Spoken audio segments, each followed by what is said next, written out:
Sidang kasus pembunuhan berencana terhadap Brigadir Yosua terus bergulir dengan kesaksian sejumlah ajudan di persidangan. Salah seorang saksi menjelaskan interaksi dengan Yosua semasa hidup, termasuk soal kepemilikan senjata api para ajudan Ferdi Sambo.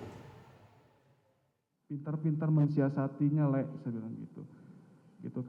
Sejumlah fakta dalam persidangan Sambo dan Putri Chandrawati perlahan mulai menguak alur peristiwa pembunuhan terhadap Brigadir Yosua. Satu persatu saksi dari lingkaran terdekat Sambo dihadirkan jaksa penuntut umum. Di hadapan majelis hakim, mantan ajudan Sambo, Daden Miftahul Haq, dicurhati almarhum Yosua yang jenuh dalam bekerja. Seingat saya, kalau tidak salah seperti ini, dia manggil saya Lek, selama ini kau ada punya rasa jenuh atau tidak, saya bilang gitu kan. Apa, punya rasa apa? Rasa jenuh, yang mulia. Oke. Terus saya tidak terlalu menggubris, kemudian setelah jalan, baru saya bilang, dia tanyakan, ada nggak sih rasa jenuh gitu kan. Kemudian kalau tidak salah saya jawab, yang namanya bekerja, pasti ada rasa jenuh, saya bilang gitu. Cuman saat itu saya sampaikan harus pintar-pintar mensiasatinya, saya bilang gitu. Saat itu saya tidak berpikir dia ada masalah apa. Gitu. Seperti itu yang saya belum nanya ada masalah atau enggak. Siap. Tapi saudara sudah menyimpulkan pertanyaan saya. Nggak ada yang pas. Gitu. Keterangan Daden juga sempat memantik reaksi majelis hakim menyoal kepemilikan senjata api 8 ajudan Sambo, termasuk Eliezer dan Brigadir Yosua. Kamu harus protapnya ajudan itu setiap kali itu ada pegang MPX dan Glock 17 atau 6 hour. Siap, betul yang mulia. HS? Kalau HS ada yang pakai, cuman saya lupa yang mulia saya pakai. Yang benar. Siap yang mulia. Berapa sih ajudan? Ajudan ada 8 yang mulia. Ada 8. Masa Siap. 8 kalian enggak tahu? Siap yang mulia. Hah? Siap. Saya lupa yang mulia. Masa sih? Siap yang mulia. Dimiliki Riki apa? Yang dimiliki, kalau tidak HS, Glock 17 yang mulia. Ya memang pilihannya cuma itu. Siap. Betul yang mulia. Kalau Eliezer? Eliezer karena kemarin saya lihat pakai Glock 17 yang mulia. Hah? Glock 17. Glock 17. Siapa yang pegang 6 hour? 6 hour, saudara Yogi yang mulia. Saudara Yogi. Terus siapa lagi? Seingat saya tuh pada saat itu kalau Brigadir almarhum Yosua itu di Tipidum itu pakai HS. Pakai HS. Iya, pakai HS dari Bareskrim yang mulia. Dari pergi berdua. Betul yang Dan mulia. perginya 6 jam. Agenda sidang hari ini berturut-turut menghadirkan para saksi yang kerap berinteraksi dengan mantan Kadif Propam dan istrinya Putri Chandrawati. Betul yang mulia. Artinya kalian Mulai dari ajudan, asisten rumah tangga, hingga saudara Ferdi Sambo. pukul 00. Akankah jawaban para saksi konsisten dan sesuai dengan draft berita acara pemeriksaan BAP? Kau minta carikan Tim TV One mengabarkan. cewek, saya bilang gitu. Akankah kesaksian ini selaras pemirsa dengan berita acara pemeriksaan atau memunculkan sesuatu yang baru? Untuk membahasnya telah bergabung bersama kami kuasa hukum keluarga Brigadir Yosua, ada Bang Martin Lukas Simanjuntak dan juga pakar hukum pidana, yaitu ada Pak Ganjar Laksmana. Selamat petang Bapak-Bapak semua.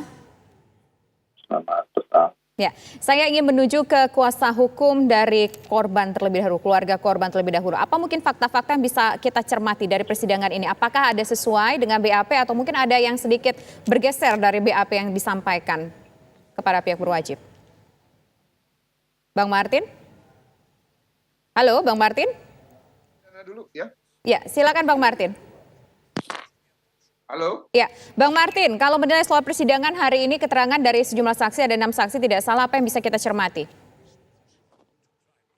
Iya, ke ahli pidana dulu nih Mbak, suaranya kecil banget nih. Oke, baik, sambil memperbaiki suara Bang Martin, kita ingin menuju ke Pak Ganjar terlebih dahulu. Pak Ganjar, kalau kita lihat mengikuti persidangan ini, apa mungkin yang bisa kita cermati, yang bisa kita lihat dari keterangan sejumlah saksi-saksi, termasuk juga mungkin ada yang menarik juga di sini, gestur dari salah satu ART yang berpelukan pada saat itu dengan salah satu terdakwa.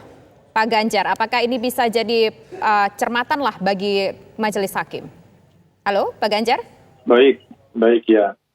Saya pikir kita fokus dulu pada upaya mengungkap fakta, ya.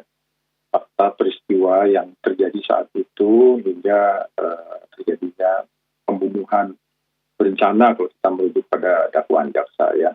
Sehingga begini, kita kesampingkan dulu, bukan berarti tidak penting, tapi kita kesampingkan dulu gestur semacam tadi itu ya, berpelukan dan lain-lain. Itu kita kesampingkan dulu. Tapi poin pentingnya begini, poin penting yang digarisbawahi adalah sudah beberapa kali terjadi keterangan saksi di pengadilan berbeda dengan keterangannya saat di BAP di penyidikan. Ya, sudah beberapa kali terjadi, baik oleh saksi yang sama maupun oleh orang yang berbeda. Poinnya begini, secara hukum pembuktian itu merujuk pada apa yang terjadi di pengadilan. Ya, jadi bukan merujuk kepada BAP. Ya. Sehingga begini, ya, hakim akan berpegang pada apa yang terjadi di pengadilan. Tapi tentu pada saat pelimpahan perkara, hakim kan juga menerima berkas. Ya. Jaksa menerima berkas dari penyidik, lalu jaksa melimpahkan kepada hakim. Berkas itu tentu menjadi acuan pertama. Ya, meski bukan acuan utama, acuan pertama. Justru dari BAP itulah kita jadi tahu ada yang keterangannya tidak konsisten. Saya tidak mau buru-buru bilang mana yang bohong, ya, tidak konsisten antara penyidikan dengan pengadilan. Gitu. Nah, sehingga begini, apapun itu yang harus dibuktikan di pengadilan itulah tantangannya ya. Apakah dia akan sesuai dengan BAP, ya? Apakah dia berbeda dengan yang ada di BAP? Nah, cuma poinnya begini.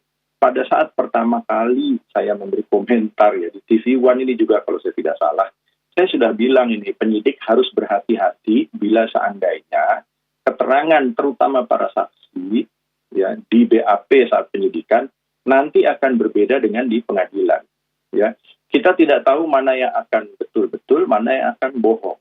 Nah, hanya saja hakim mengingatkan kepada para saksi terutama mengenai adanya ancaman pidana sumpah palsu, ya, memberi keterangan yang ternyata tidak benar di bawah sumpah. Nah, itu ada ancaman pidananya.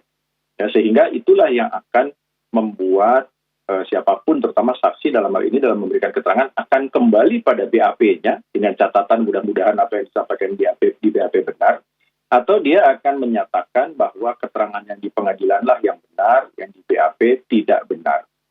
Jadi kita fokus ke situ dulu, gitu ya. Dan kalau saya melihat sejauh ini, terutama dari ketua majelis ya, saya pikir cukup baik bagaimana ia mengendalikan ya, jalannya persidangan, baik dari pertanyaan-pertanyaan maupun dari lalu lintas pembicaraan di antara pihak dalam hal ini jaksa, pengacara, dan saksi maupun terdakwa.